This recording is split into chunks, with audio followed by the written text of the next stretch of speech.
On fait maintenant un point sur la situation sanitaire. D'abord, cette déclaration de l'Organisation mondiale de la santé qui confirme 8 cas positifs à l'hantavirus et fait savoir que des investigations sont en cours pour identifier la source de cette maladie. Ici en France, les 22 personnes cas contact n'ont pas de symptômes. La promiscuité à bord des navires de croisière semble être le terrain idéal de propagation de ces virus. On en parle avec vous, Sylvain Rousseau. Merci d'être là, Sylvain. C'est justement dans l'un des bateaux qu'a démarré un foyer d'hantavirus. Où est-ce qu'on en est aujourd'hui? Alors aujourd'hui en France, vous avez une personne qui est malade, qui était sur le bateau, qui est hospitalisée à l'hôpital Bichat. Son état est grave, mais stable. Depuis 2 jours maintenant, c'était déjà le cas hier, c'est encore le cas aujourd'hui. Donc il y a tout un protocole de santé qui est mis en place évidemment pour pouvoir la soigner dans les meilleures conditions, sans prendre le moindre risque.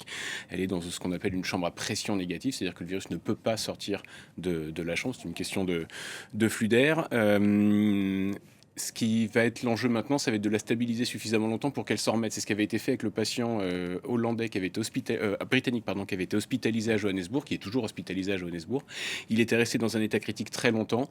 Son état s'était assez rapidement stabilisé, un peu comme là. Et puis là, depuis 2-3 jours, ça commence à s'améliorer un peu. Mais par contre, ça reste quand même extrêmement long. Vous avez également 26 cas contacts en tout en France. Vous avez 4 cas contacts qui sont jugés à très haut risque. Ça, ce sont les 4 autres passagers qui étaient sur le bateau, qui sont eux aussi à l'isolement hospitalier strict à l'hôpital Bichat dans les mêmes conditions, donc chambre de laquelle le virus ne peut pas s'échapper. Vous avez 8 cas contacts à haut risque. Ce sont ceux qui ont partagé plus de 6 heures d'avion entre l'île de Sainte-Hélène et Johannesburg avec cette passagère hollandaise malade, infectée, qui est morte à Johannesburg. Et puis vous avez 14 cas contacts à moindre risque qui, eux, étaient dans un avion Johannesburg-Amsterdam dans lequel est montée cette Hollandaise pour rentrer chez elle.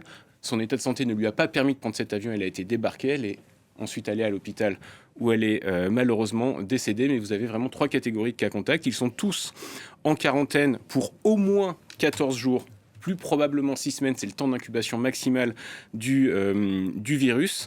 Ils sont pour la plupart dans des chambres à pression négative. Ils sont testés 3 fois par semaine. La première série de résultats est arrivée ce matin. Ils sont tous pour l'instant négatifs. Aucun ne présente de symptômes. Donc l'objectif de les maintenir à l'isolement, c'est évidemment de couper à la source les circuits potentiels de contamination, mais c'est aussi pouvoir réagir vite en cas de déclenchement, en cas de symptômes, parce qu'on a vu qu'en 24 ou 48 heures, l'état du patient malade pouvait se dégrader très très vite. Rapidement. On voit donc depuis l'apparition de ce virus en France que le gouvernement multiplie les déclarations. Il faut rassurer, c'est ça l'objectif premier? L'objectif, c'est de rassurer, l'objectif, c'est d'expliquer. Et plus on va expliquer, moins on va laisser de prise aux fausses informations, qu'elles soient malveillantes ou simplement par méconnaissance. Ça peut arriver aussi.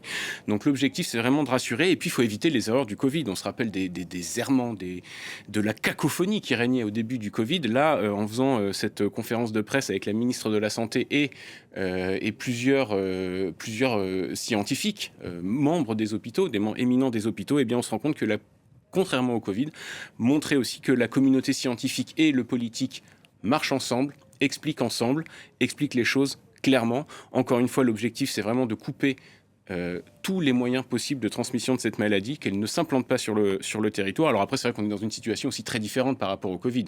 Lorsqu'on a appris qu'il y avait une épidémie de Covid, elle était déjà là, le Covid était déjà partout, alors que là, on a vraiment la source, on sait d'où ça vient, on peut identifier les cas contacts parce qu'ils ne sont pas des milliers ou des centaines de milliers, ils sont simplement 22, donc c'est aussi beaucoup plus facile à gérer. Et puis on voit aussi que la France a un protocole de confinement finalement qui est encore plus strict que celui mis en place par l'OMS. C'était aussi l'enjeu de la réunion d'hier qui a eu lieu entre les différents ministres de la Santé européens. C'était l'enjeu pour la France de tenter d'inciter finalement tous les Européens à prendre exactement les mêmes mesures. Éviter, je vous le disais en préambule, que ce foyer devienne réellement une épidémie. Et de ce que l'on sait alors de ce virus à ce stade, est-ce qu'il y a un risque de le voir se propager ici en France? Alors, lorsqu'on dit que la situation est sous contrôle, c'était en tout cas les mots d'Emmanuel Macron, pour l'instant, c'est le cas. Tous les cas contacts sont identifiés, tout est traité, ils sont testés régulièrement, il n'y a absolument pas de contamination en France. En revanche, il restait encore une inconnue, c'est de savoir si le virus a muté, s'il est plus transmissible à l'homme que l'hantavirus tel qu'on le connaissait. Donc il y a un séquençage, c'est-à-dire la carte d'identité finalement du virus qui est en train d'être établie dans plusieurs laboratoires. Là, pour l'instant, on en a une bonne idée, différents laboratoires un peu partout dans le monde, pour l'instant, les premiers résultats sont très rassurants. On va écouter tout de suite Yazdan Pana, c'est le chef du service des maladies infectieuses à l'hôpital Bichat. Les Suisses ont eu la séquence, les Français à l'Institut Pasteur ont eu les séquences. On n'a pas pour l'instant l'ensemble de la séquence, mais ce qu'on a aujourd'hui, c'est rassurant. Et parmi les autres éléments rassurants, ce virus, lorsqu'on l'a observé la première fois en 1995 et lors de son dernier foyer épidémique en Argentine, c'était entre 2018 et 2019, ce virus n'avait pas muté. C'est-à-dire qu'en fait, il survit, il se suffit à lui-même, il n'a pas besoin de muter pour exister. A priori, toutes les analyses qui ont été faites parmi les cas qui sont contaminés, qui sont avérés en tout cas, indiquent qu'il n'y a qu'une seule contamination originelle. C'est pas plusieurs personnes contaminées à terre qui ont ramené le virus sur le bateau. C'est vraiment une personne, une seule, qui a ramené le virus sur le bateau et contaminé les autres. Donc ça va aussi dans le sens de démontrer que c'est toujours ce même virus qu'on connaît.